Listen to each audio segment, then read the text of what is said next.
Head coach of the Cowboys. How does that sound to you? Magical. Magical. My 5-year-old, really fast. George, come here real fast. So George is 5. He's taking horse lessons right now. And I told him we got to work really hard because what's the horse's name here? I don't know. Bullet. Bullet. Bullet. And when we score a lot of touchdowns, do we need Bullet to be in shape? Yes. You dang right we do. Bullet's got to be in shape. Say hi to everybody. Hi.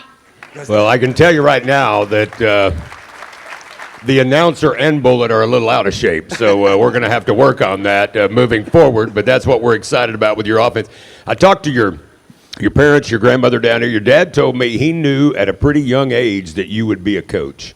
Did you know that at a young age? He just said you were a natural-born leader. People followed you. Yeah, I think, and just watching him work, growing up, and I think nowadays, watching him mentor so many people. There were mornings we'd get up and we'd go pick up, other players for practice, and high school coaches never get the credit for how many lives that they affected and kept so many people in Stillwater out of trouble. And so watching his dedication and his effort, and I think you just learn so much by watching your parents, right? There wasn't a morning that he slept in. It was up early and we're going to work. And so I always noticed that from a young age. And then he just worked too hard and didn't make enough money as a high school coach. So I thought, hey, maybe I'll try go into the college sector. Smart. I get that. Yeah, we don't pay our high school coaches and our teachers enough, do we? There's no doubt about that. So successful coaches have plenty of opportunities, and you had options. So what was it about Cowboy Country and Stillwater that made you think it was home? Yeah, I think just vertical alignment from my 2 direct reports and having a president that really believed in the vision and athletics and how that's the front porch of this whole entire university. I mean, you need support from the top for this to work, especially how much it's changed the landscape over the course of the last 5 to 10 years. And then, him and Chad Weiberg, I mean, we're 2 guys that I wanted to lock arms with and let's go attack this thing together. And so, I was super comfortable with that. I'd just being with Mike Leach at times when we went to Washington State and really understanding the dynamics of vertical alignment with your president, your athletic director. And we didn't get into it very long.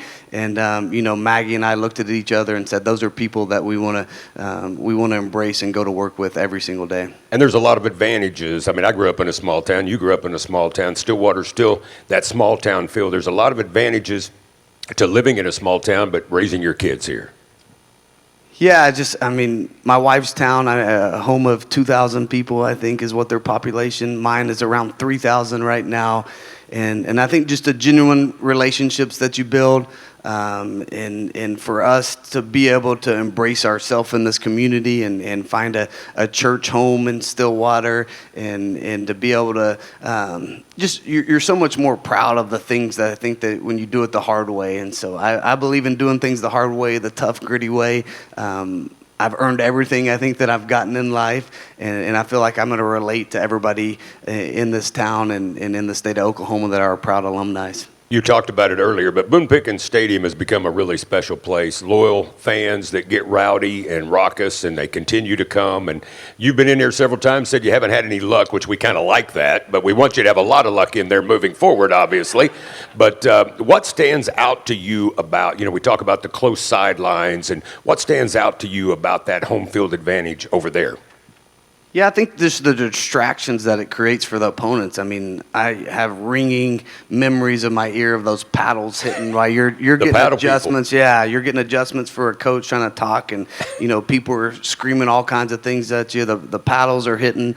I didn't get to experience all the guys taking their shirts off and spinning them around like a helicopter in the thing. But no, I think. Just how electric the atmosphere is in there, it creates a lot of distraction for the opposing team.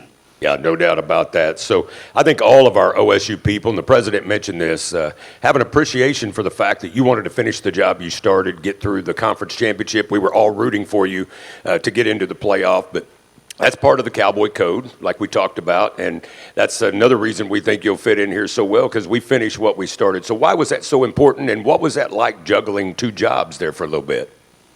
Yeah, and I don't do great, to be honest with everybody, just having two really important agendas and trying to game plan and still call the plays, while trying to assign a class there with 4 or 5 days.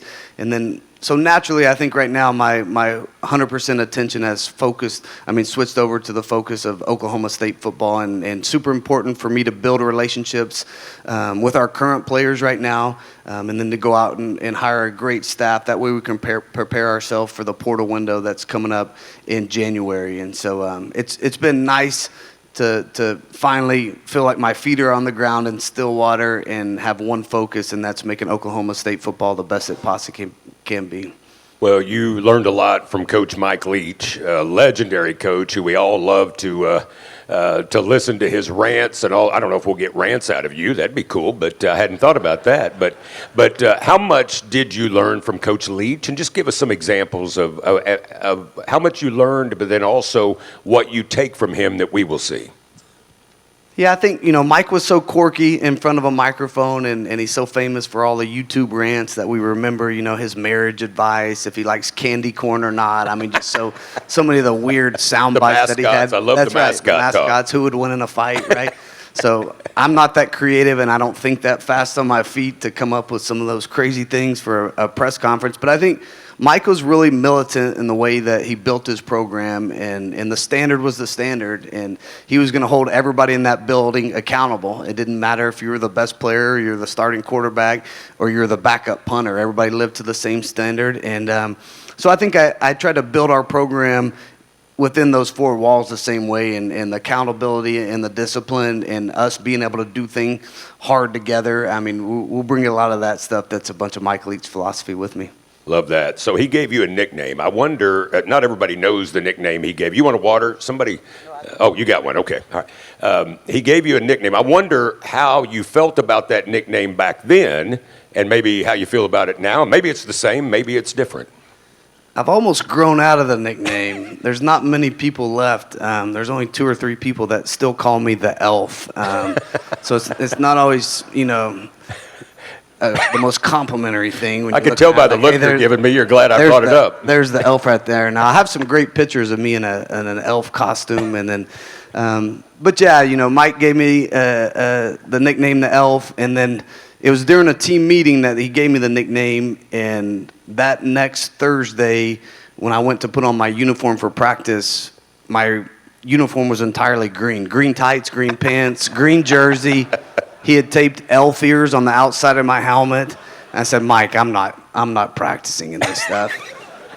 And Mike said, well, if you want to play this week, you're going to practice. Oh, my gosh. So 4 straight weeks, I practiced. Everybody watched me on tape. And everybody has red and black on, and there I am running around with green on. I did not realize it went that deep. I'm sorry I brought this up, a lot Coach. deeper than I would have liked. Well, that sounds like Mike Leach, though. So, what you talked about it a little bit, but what's your idea of the identity for the Cowboys under your leadership? Yeah, I think in this day and age with the transfer portal and revenue share and NIL where it's gone, I think some people forget that football's a really tough sport. It's hard to win. It's made for tough people that are big, strong, fast, willing to sacrifice for one another. And so we take great pride in bringing these kids together and spending a lot of time, and the camaraderie that we build in that locker room is a little bit of an old school mentality that we bring. Now, to do that, I think you have to spend a lot of time building relationships on the front end. That way you can coach them really hard on the grass. And so our coaches will be committed on the front end of this thing of building great relationships. And I think you got to build trust with these guys. But at the end of the day, they want to be the best version of themselves. And we want to help them get there. And sometimes that's tough love, even though there's financials that come into play nowadays. And so yeah, I still believe in all the hard-nosed, tough things that was instilled in me a long time ago, starting with my father all the way through all my mentors. You've heard about the loyal and true, and you see it in here. They're still packed in here. They're still standing. Bend your knees a little bit if you've been standing for a while. We don't want anybody passing out. But what can the loyal and true do for you as we start the Eric Morris era here at Oklahoma State? What can these folks do? Be visible and allow, me and my staff and our players to get to know you. And we want to learn about the traditions. We want to know what makes this place so special for you guys. And obviously it's special to you because I see the orange and you're here supporting the program.